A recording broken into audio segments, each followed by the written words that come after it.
come back to find a lost steam engine. What? I'm gonna destroy her and dominate you! I bet you're wondering how I found myself in this situation. We'll get there. But for now, let's roll it back a bit. Hello, I'm Alex, and I'm going to tell you a story about trains, folks far apart, and the magic railroad that brought them together. Or at least, that's the plan.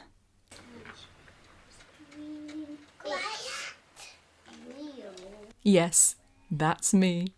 I'm just about to turn 2, and as you can probably tell... Yes, see a train!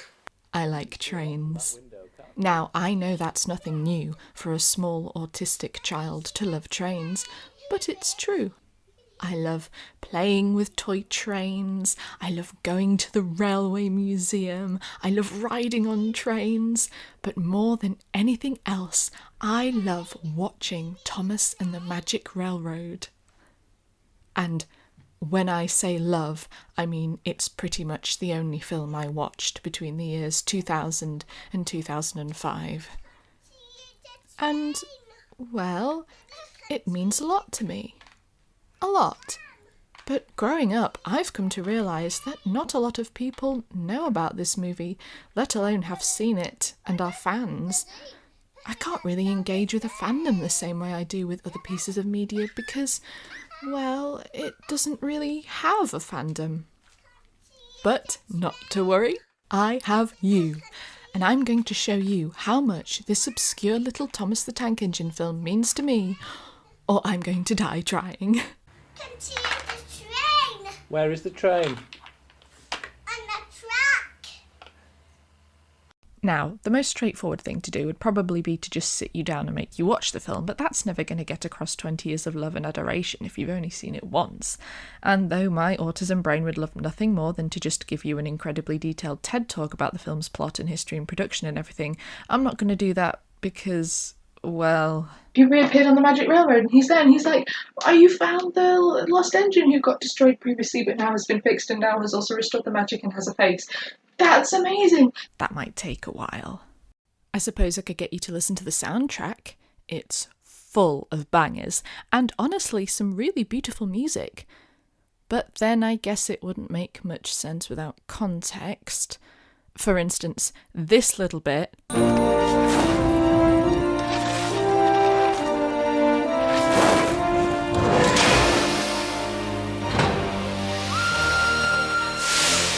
makes me lose my mind, but explaining why might take a while. I'd take you all on a tour of the National Railway Museum if that were physically viable right now, but waiting for this pandemic to end might take a while. Lots of people in fandoms like making fan art or animations or songs and things about what they love, and they can share those things with other people, but teaching myself how to do any of those things might take a while.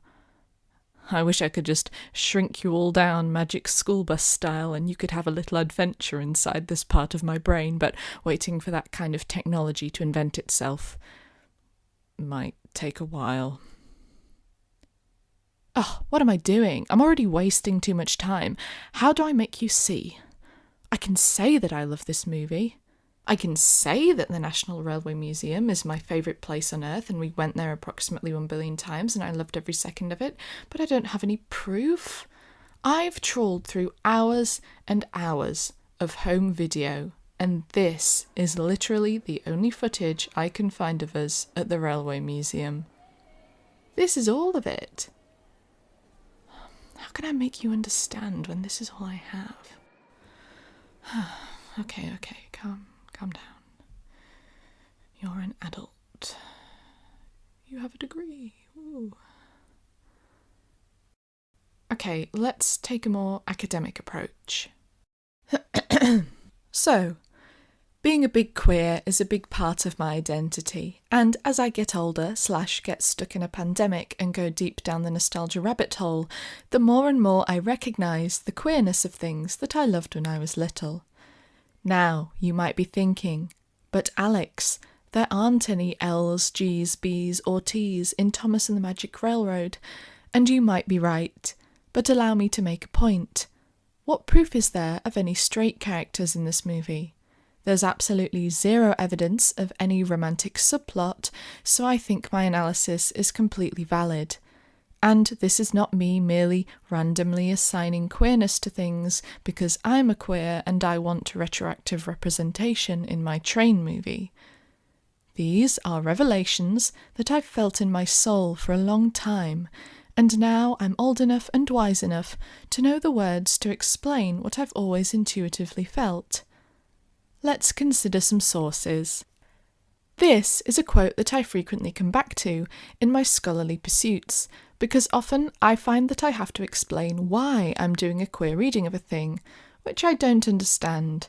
Cishets don't have to explain why they're not doing a queer reading of a thing. I am merely providing my own perspective.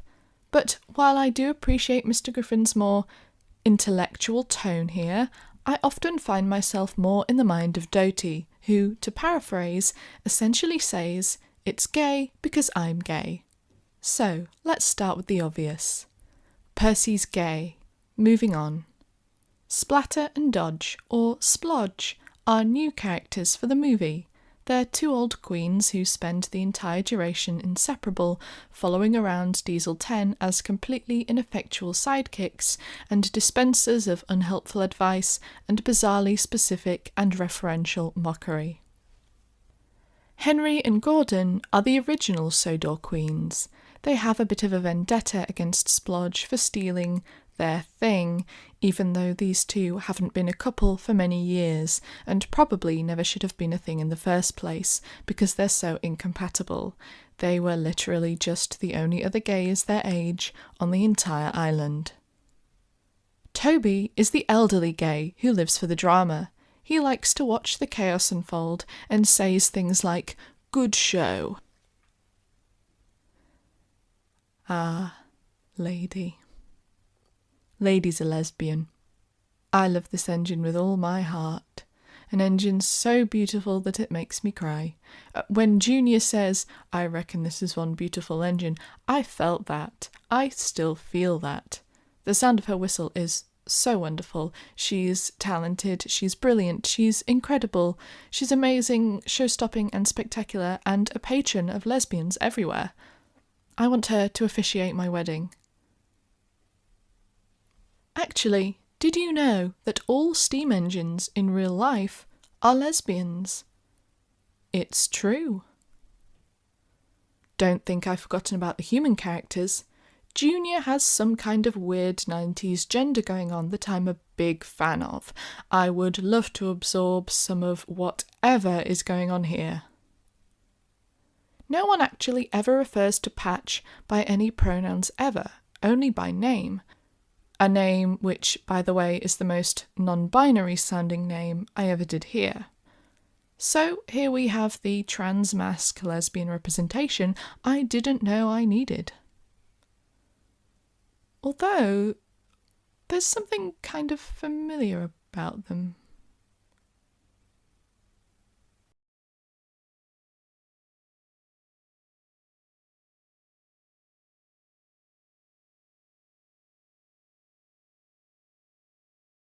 No, surely not. No, wait, look, this is a good thing. I love this movie so much that I've subconsciously transformed into one of the characters over the course of 20 years. Do you get it now?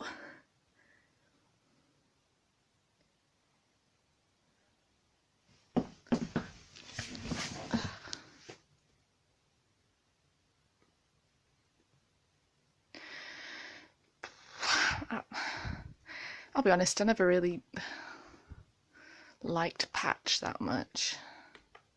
It's not a very interesting character. I always wanted to be Junior. Oh.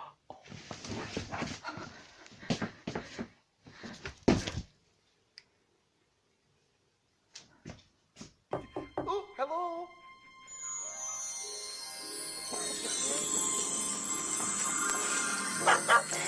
This is too much. I've got to get back to the island. I've got to get to Cousin. Hiya.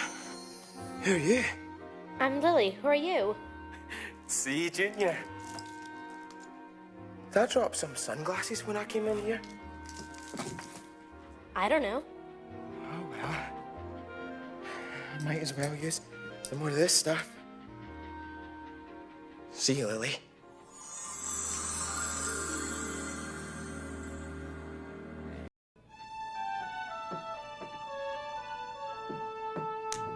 Toolkit, check. Ticket puncher, check, check. Aye, aye, aye, aye, aye. All aboard! Just testing, Billy. Mustn't let my conducting skills get rusty. Important day, Mr. C? It is a very important day. I'm going to the island of Sodor. You know, it's the only place in my universe where I really fit in size-wise. Sir Topham Hatt has given me a big responsibility. Diesel 10 is back, and I have to make sure that he behaves himself. Excuse me, Billy. I hope your visit goes well, Mr. C. Thank you, Billy. I must be responsible, reliable, and... Don't tell me. Really useful. I knew that. But it's not about how I look, it's about how these characters make me feel. How this story makes me feel. How can I make you understand how it makes me feel?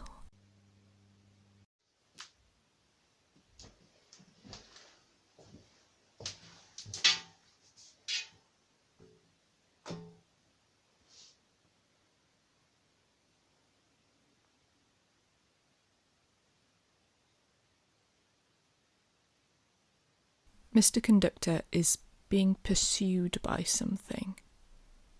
He talks about his family a lot. He has some kind of legacy to uphold. He has to keep the magic alive. He dreams about losing it. His hometown abandoned, the viaduct collapsed, and the lost railroad gone forever. He doesn't belong here on Sodor, but he doesn't really belong in Shining Time either. It's like he's in between somewhere, and his universe is crumbling all around him. Sometimes everything happens at once. When he sleeps beside the engines in Tidmouth sheds, their peaceful snores fade into the wind as Lady's distant whistle echoes across Muffle Mountain.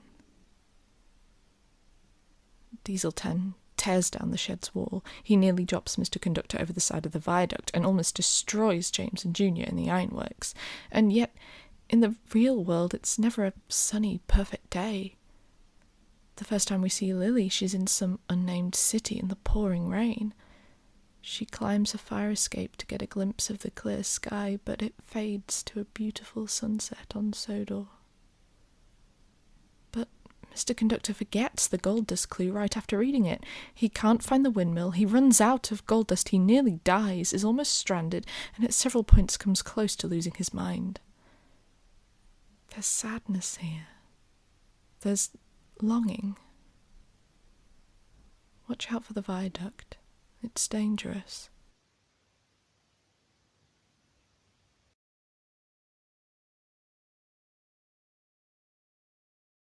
I'm getting too abstract. It's a movie about trains. It's about trains. I love trains. I still love trains. I think they're beautiful and powerful, and their history is everywhere in this country. Trains and railways were once such a huge part of our infrastructure, and they still are in a small way, but their history is everywhere. Sometimes I wonder if preserved heritage railways run by nostalgic old men is the only thing holding this country together. Look, here we are at the Bluebell Railway in Sussex. And the Tallyclyn in Wales.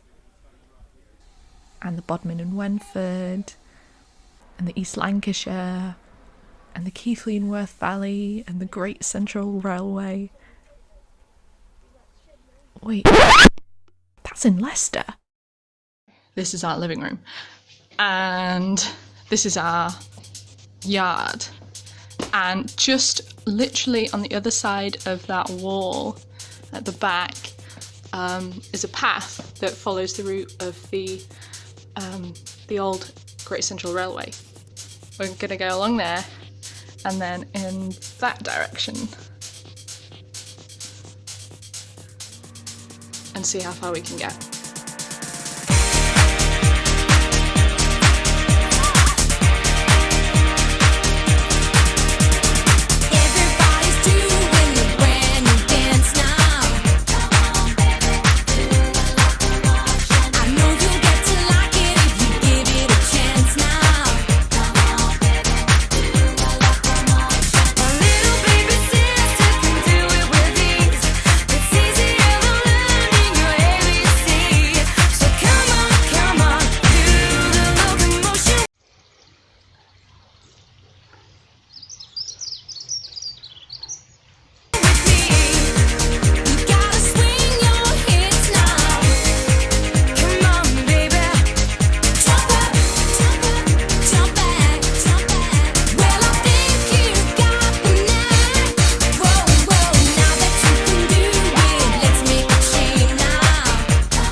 Well, looks like this is it.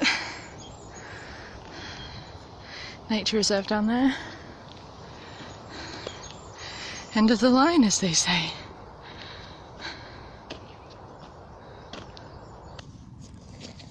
I brought a lady with me. Not really sure why. Maybe I thought I'd have some grand epiphany about railways and things, but... who knows? Maybe I'll still have one.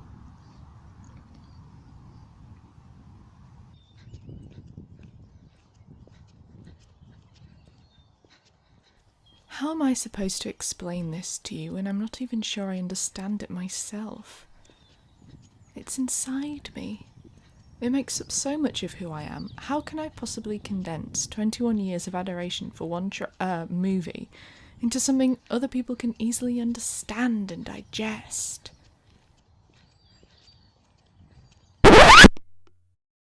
Wait. Digest?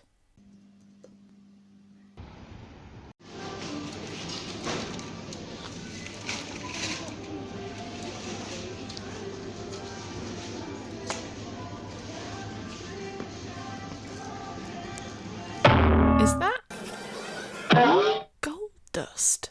Sparkle, sparkle, sparkle.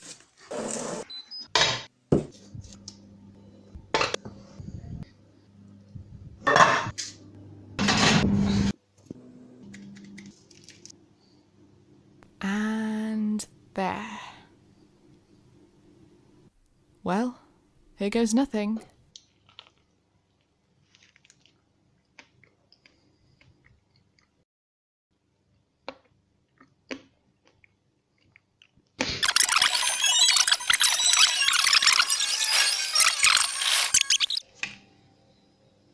Wow, holy cow. Okay. That was powerful. I gotta share these. I gotta make other people see.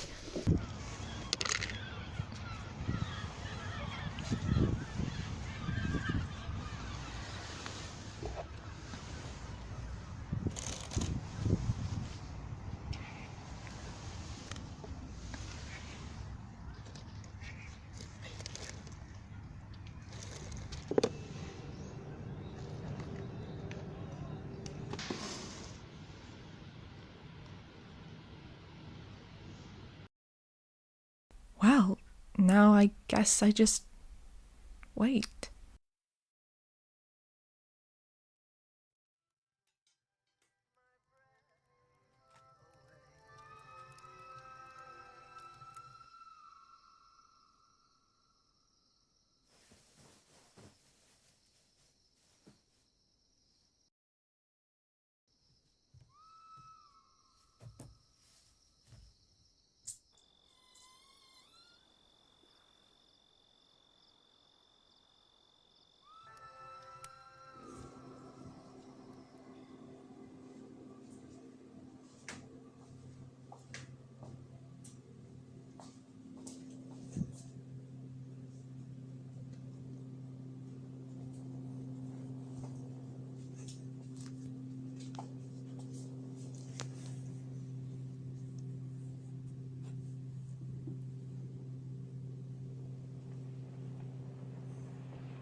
I'm gonna destroy her and dominate you!